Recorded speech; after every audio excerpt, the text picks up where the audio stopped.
Mahal kita kahit makasalanan ka. Pagpalang ko laging handa. Pangarap ko sa ito pa kasama ko sa nag-aaral ko ako na binabahal yung pasarang biyaya sa kanila ng kagay pero talagang pinagdasal ko yung mapaalam ko single ma yung pangarap ko hindi ang nagagawa hindi ko masyado na sa pamanayin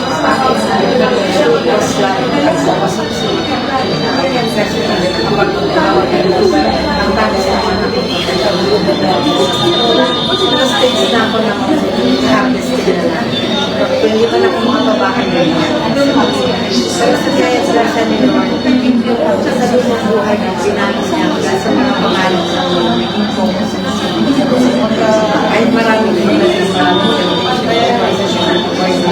ang baday grace nila lalo na nag-reserve na ako hindi ko na masyado yung kailangan hindi ko na masyado yung problema for example labas ko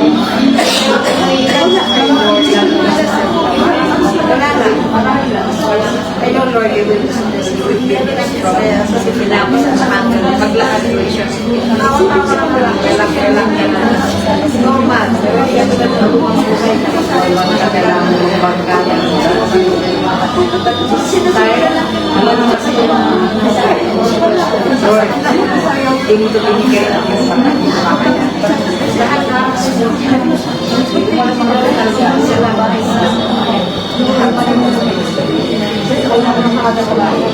marami na sa'yo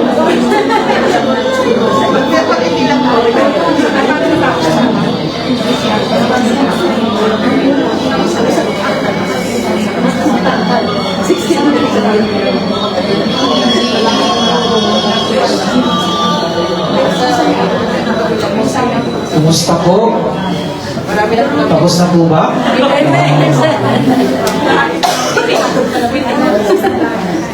Mas gusto ko ngayon kasi wala ang gano'ng umiyak.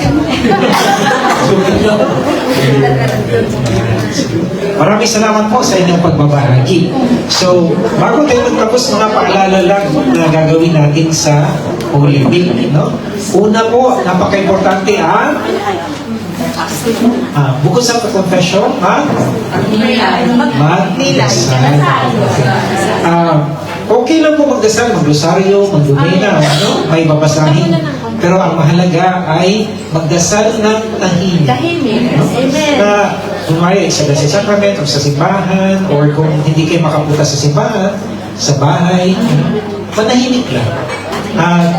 Makinig sa Panginoon. Kahit 5 or 5. Kung kaya ng 5 minutes, 15 minutes, so, kung wala kang gagawin mo, hindi ka magro-rosaryo, hindi ka magdadubena, wala kang sasabihin.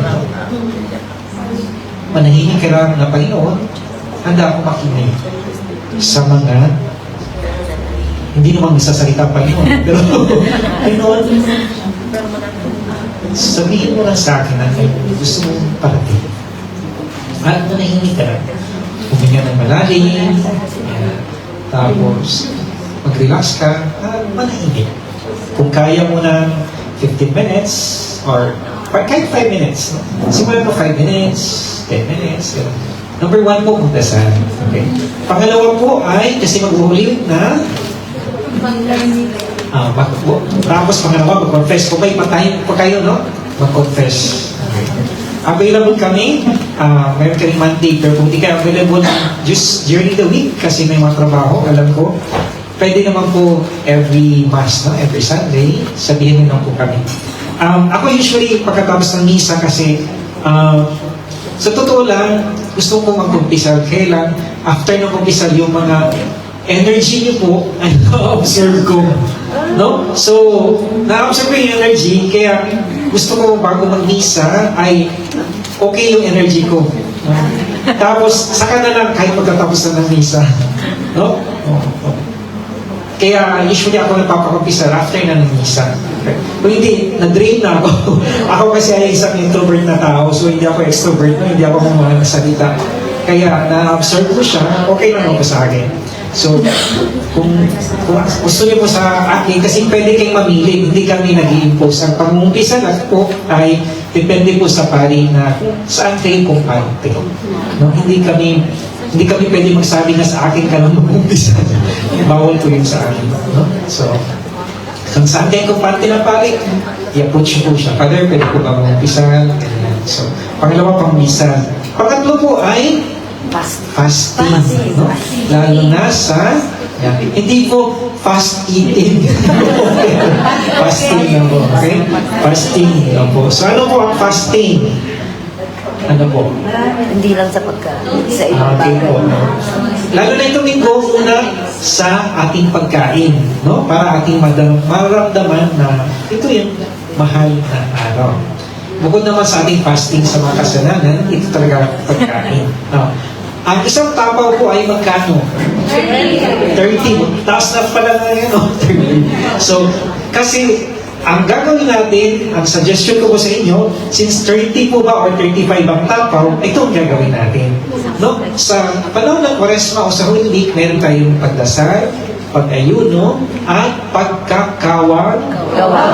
So, since nag-fasting ka na, mayroon ka na na-save na 30 or 35, no? Maraming naghihirap sa Pilipinas. Opo. Lalo na ngayon, tumaas na ang hindi lang tumaas ng presyo, tumaas na ang presyo. Marami ng tao naglalakad nga eh. Kaya, magdasal din natin na sana matapos ng gera. Kasi tuloy-tuloy pa ang gera, hindi natin alam. Ang Macau na nga din, ano nang gagawin. No? Medyo mayaman ang Macau, pero alam na nila kung anong gagawin. Sa Pilipinas talaga marami nang ginira. So yung na-save mo na 35, kung makatulong ka sa mga may hirap, alam mo sa inyong pamilya na anak o mga kapatid ko dyan, baka may mahirap, i-share natin dun sa kanila. Ito yung part na gagawin natin sa Lenten season. Kahit maliit lang lang. Pero yung maliit na ibinahagi ko sa kanila, magkakalaman ang kanilang tiyan. Okay? So, meron tayong pagdarasal, meron tayong pag-umpisa, meron tayong pag-ayuno, at pagpakakawag ka. Okay po ba? Para kompleto na yung pulibig natin. Okay po. Amen. So, since malapit na yung oras, tayo na po tayo. Sana po ang magaling magdasal dito. Kasi ako lang makasibil ng magdasal. So, sino po gusto sa inyo? Para sa concluding prayer po. Sino po? Volunteer po. Sige po, sister.